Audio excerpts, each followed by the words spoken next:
So, Assalamualaikum warahmatullahi wabarakatuh. How are you doing? Well, on today conduct the AI session and teacher can to and discuss our goal and learning the new and important idea and the growth.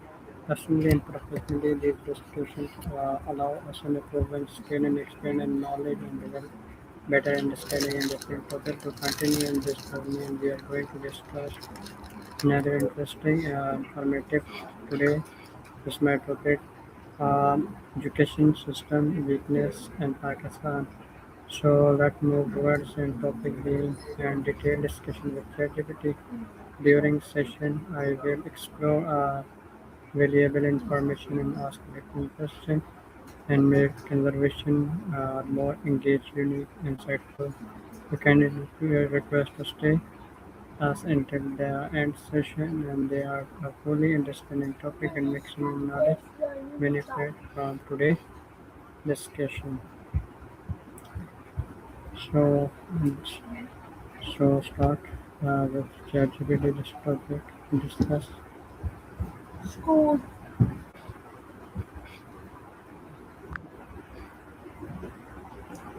Hello ChatGPT, how are you? हाँ, बिल्कुल, मैं हाज़िर हूँ। अगर तुम्हें कोई और मसला या सवाल हो, तो बिला झिझक पूछ लो। मैं पूरी कोशिश करूँगा कि तुम्हारी मदद कर सकूँ और कोई भी तशवीश ना रहे। Of course, I'm here and ready to help.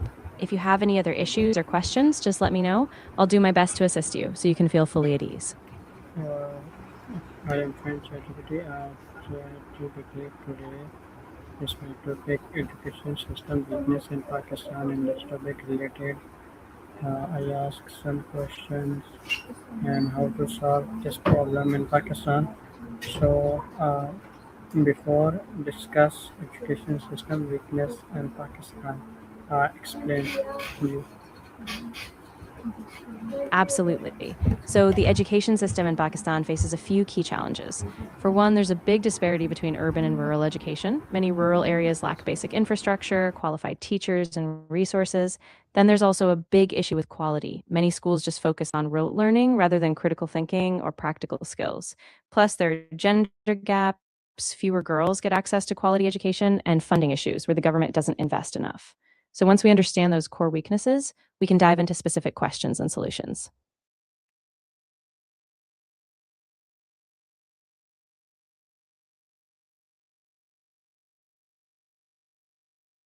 That's a great question.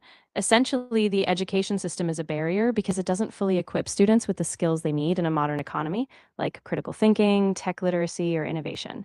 When large parts of the population are stuck in outdated curricula, it limits the country's productivity and innovation capacity. So, without a strong, equitable education system, we don't see that same kind of economic or social progress that we need for national development.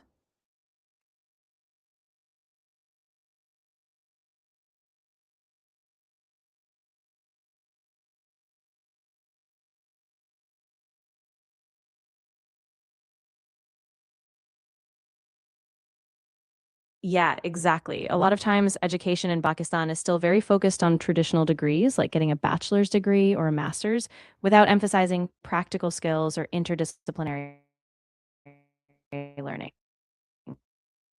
So, a lot of students graduate with a degree, but they might not have the hands on skills or critical thinking abilities that industries are really looking for. And because of that, many students end up struggling to find jobs that match their potential, which keeps the cycle of underdevelopment going.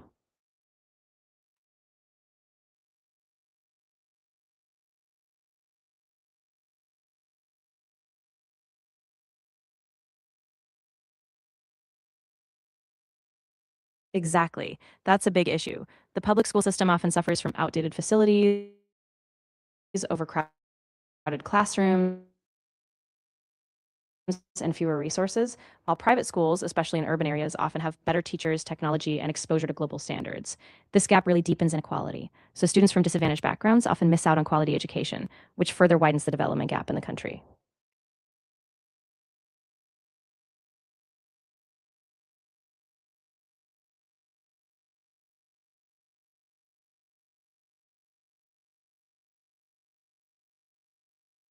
That's such an important point. Technology and digital education can really level the playing field, especially in marginalized areas.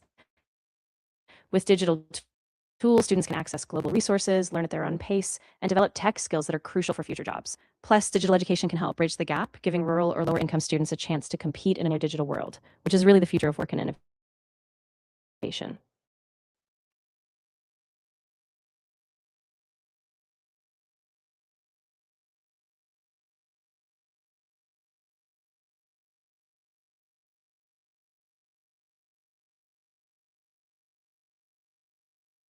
Yeah, that's a really big challenge. When students just memorize information without understanding or analyzing it, they don't develop those creative problem solving skills. Instead of exploring different solutions or asking why and how, they just repeat what they've been told. Over time, that really stunts their ability to innovate or adapt. So it's like a ceiling on their potential.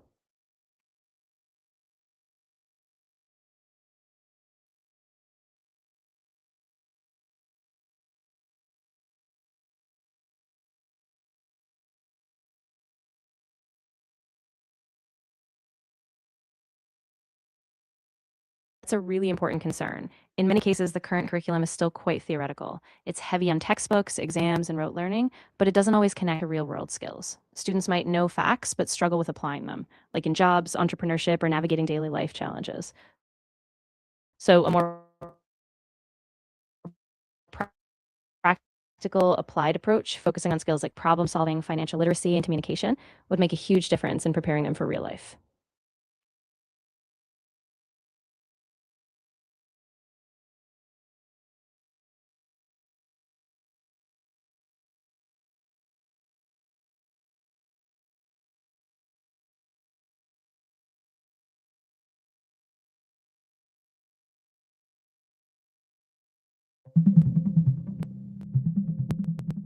Currently, about 26.2 million children in Pakistan are out of school, with roughly 13.4 million of them being girls. This highlights a huge crisis, especially in gender disparity, though the exact causes and provincial breakdowns weren't detailed.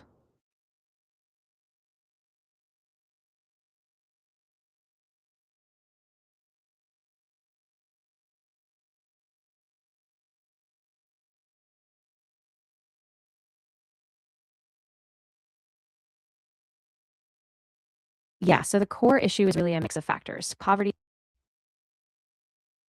I see what you mean. So the education issue in Pakistan is really a combination of poverty, lack of infrastructure, gender biases, and sometimes even cultural norms. Families who are struggling financially often can't afford school fees, uniforms, or books. Then in some areas, there just aren't enough schools or teachers, so kids end up dropping out. And all of this combined creates that massive gap we see.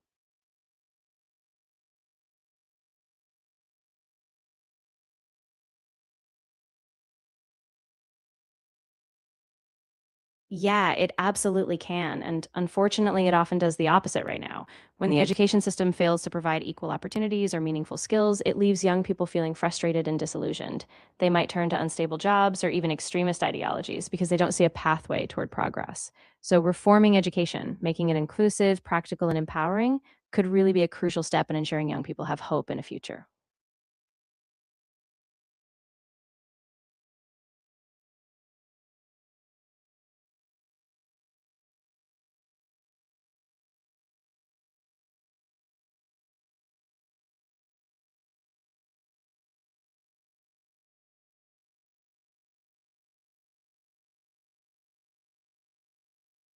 Yeah, that's a really critical point. In rural areas, there's often a lack of basic infrastructure like proper school buildings, electricity, or internet access.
बिल्कुल। जैसे कि मैं कह रहा था, देहाती इलाकों में ये सब मसाइल एक साथ जमा हो जाते हैं। इंफ्रास्ट्रक्चर की कमी, असातिज़ा की किल्लत और बच्चों का काम के साथ Of course. So, in rural areas, the education system really struggles because there's a lack of basic infrastructure. Things like proper school buildings, electricity, or internet access. There also aren't enough qualified teachers, and many schools are just too far away for children to reach easily. On top of that, many rural families rely on their children for farm work or other chores, so education often takes a backseat in those households.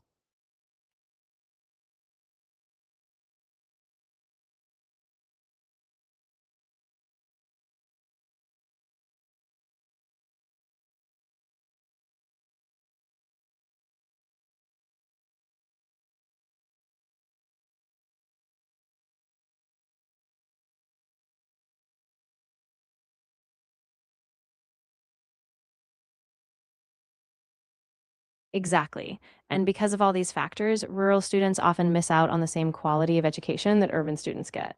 This not only limits their personal opportunities, but also holds back the overall development of the country, since we're not tapping into all that potential. So, bridging that gap is really crucial for Pakistan's future.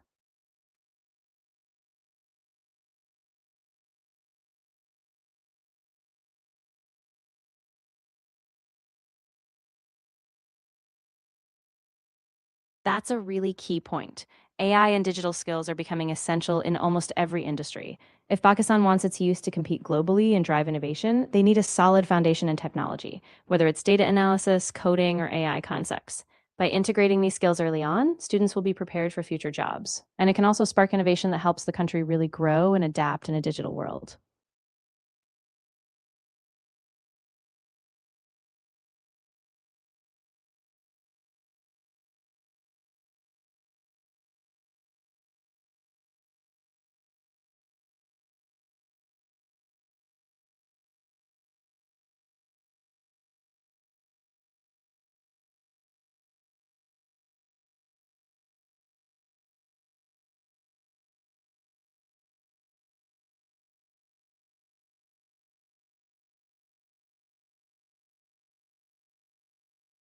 Yeah, that's a really big gap. A lot of times, vocational education is seen as less prestigious compared to academic degrees, so families push for traditional schooling instead. There's also a lack of investment. Many vocational institutes don't have the funding or modern equipment. Plus, there's a misconception that tech or vocational training is only for those who can't go to college, when really it's a vital pathway to good jobs and economic growth.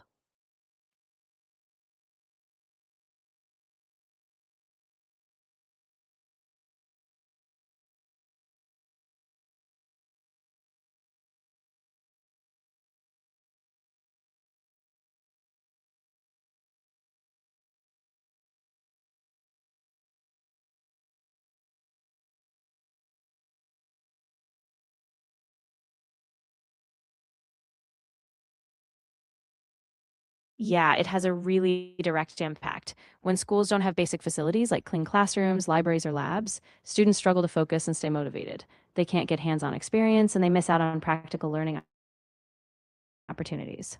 Over time, students may feel disengaged or fall behind, and that directly affects their academic success and confidence.